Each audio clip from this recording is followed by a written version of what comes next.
Nama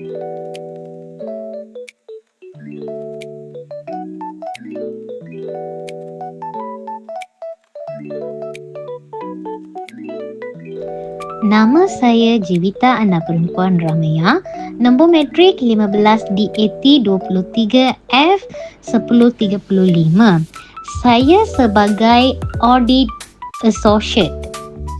Hi Madam, my name is Kiritika Ana Perempuan Paniselvam and my metric number is 15 DAT 23F 1045 and the role that I'm doing in this meeting is as an Chief Auditor.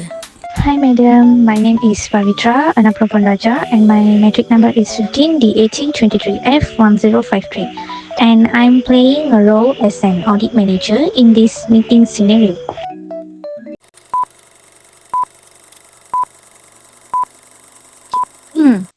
Good morning, Audit Manager and Audit Associate. Thank you for joining today's audit discussion. Hari ini kita akan bincangkan dua situasi etika audit yang melibatkan dilema profesional dan pelanggaran prinsip etika dalam profession perakaunan. So, let's begin with soalan pertama involving Miss Kaula and Megatrend. Okay, team, let's start with the first case. Based on the case of Miss Kaula auditing Megatrend Berhad, where she discovered fake invoices being used to inflate revenue and was later offered a reward to ignore the issue. In your view, what do you think are the three key professional ethical principles that have been clearly violated here, and briefly discuss how each principle applies in this case? My point of view, pertama, integrity. Okay, Puan Kaula sedang ditekan untuk turn a blind eye to fake invoices, which would be dishonest and misleading to users of the financial statement. Dan juga menerima tawaran tersebut bermakna menjejaskan kejujuran dan kebenaran dalam tugas profesional.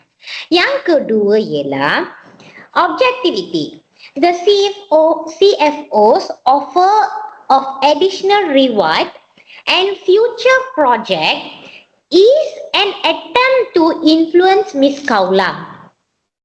And also, ini mewujudkan konflik kepentingan yang mengancam kebolehan beliau untuk kekal tidak berat sebelah dan saksama. Yang furthermore, there is a professional behavior.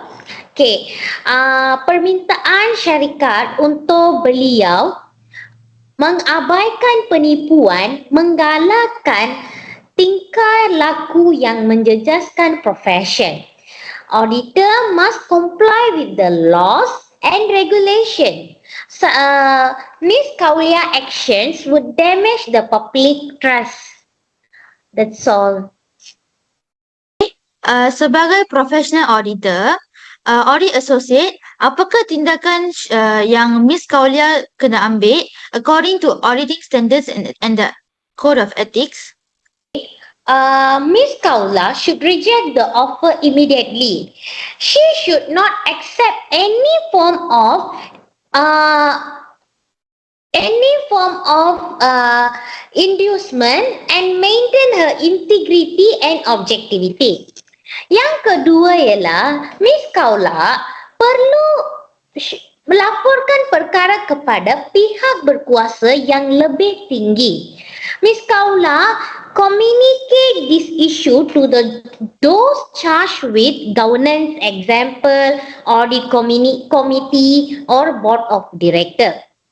Yang lain ialah pertimbangan kesan terhadap laporan audit. If management refuses to correct the misstatement, she should qualify or modify audit opinion in accordance with ISA 705. Yang keempat ialah dokumentasikan segala-galanya.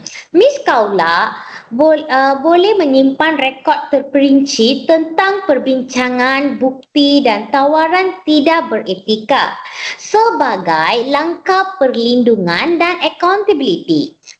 Uh, from this case, saya ada question. Okay, questionnya bukan question. Saya ada doubt juga. Apakah kepentingan mengekalkan etika profesional dalam menjalankan audit? Sekarang saya akan clarifikan tentang kepentingan untuk maintaining professional ethics in auditing. Maintaining ethics adalah penting sebab ini membina public trust and confidence dalam audit profession dan dia memastikan fair and reliable financial reporting. Ketiga, dia menjaga the auditor's credibility dan reputasi. Now, let's move on to the second question. The audit partner found dua big overseas contract with unclear timeline and suspicious payments linked to government officials and environmental penalties hidden under cost of sales. Situasi ini involves serious ethical dan juga legal risks. So, in this case, what would you say are the 4 fundamental ethical principles that we as auditors need to focus on most to safeguard our professional responsibilities in this case? Okay, the first fundamental principles are integrity, which is don't be associated dengan information yang palsu. The second is objectivity adalah kita kena avoid bias ataupun undue influence daripada management. Yang ketiga ialah professional competence and due care, iaitu memastikan kerja kita tu done diligently dan juga comply with standards. Dan yang akhirnya ialah professional behaviour, iaitu kita kena comply with laws and avoid apa-apa action yang boleh discredit our profession. Okay, what is the main consideration in solving the dilemmas? Can you provide the relevant facts? Okay, based on findings, here are the key issues I would like to raise.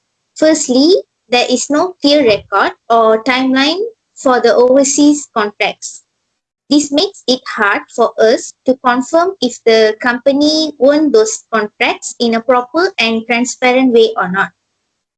Secondly, there were large payments made during the time of the contract deals, and these payments were later linked to people from foreign government departments. This looks suspicious and may point to bribery or other illegal actions. Thirdly, we found that the finance director told the staff to raise purchase orders for suppliers who are not on the approved supplier list. These were still recorded in the accounts, which shows the company may be ignoring or bypassing its internal rules. Fourthly, the company has broken environmental laws multiple times but did nothing to stop it. Even after being fined, the directors didn't take any action. This shows poor responsibility and weak management.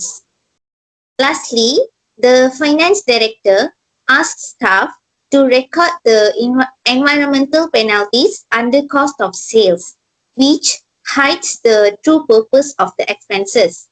This can mislead the users of the financial statements and may be considered as a misstatement. In my opinion, these are serious issues. We need to look into them further and discuss what actions we should take, including whether any of this should be reported to the regulators. That's all. Okay. Alright, team. Boleh kita discuss siapakah pihak yang patut dilibatkan untuk resolve this ethical issue? For example, adakah hanya only the audit partner kena be involved? Ataupun do we need to involve the board, audit committee or external regulators? Okay. Based on this situation, here's who I believe should be involved in the resolution. Firstly, as the audit engagement partner, I will first assess if there is a higher risk in this audit because of possible fraud or illegal activities. It's my duty to it's my duty to change our audit approach if needed and make sure any serious issues are reported properly. I will also make sure our team takes the right steps to deal with the problems we found. Next, the audit committee and the board of directors. They need to know right away, especially since this may involve legal violations, wrong reporting, and weak internal controls. It's important they are informed immediately so that they can take action from the top level management. Thirdly, legal counsel, whether from inside the company or external lawyers needed. They can help us understand if any laws were broken and give advice, particularly around serious matters like bribery, fraud in contracts, and environmental fines. Lastly, the finance and risk management teams need to step in. They should look into how these issues happen, how they affect financial reporting, and suggest proper fixes to make sure this doesn't happen again. So, all of these parties would play key roles in helping us address the situation properly and reduce the risk going forward. That's all. Thank you. Okay, thank you, Audit Manager. And finally, to conclude, both cases remind us that ethical principle adalah foundation of our profession.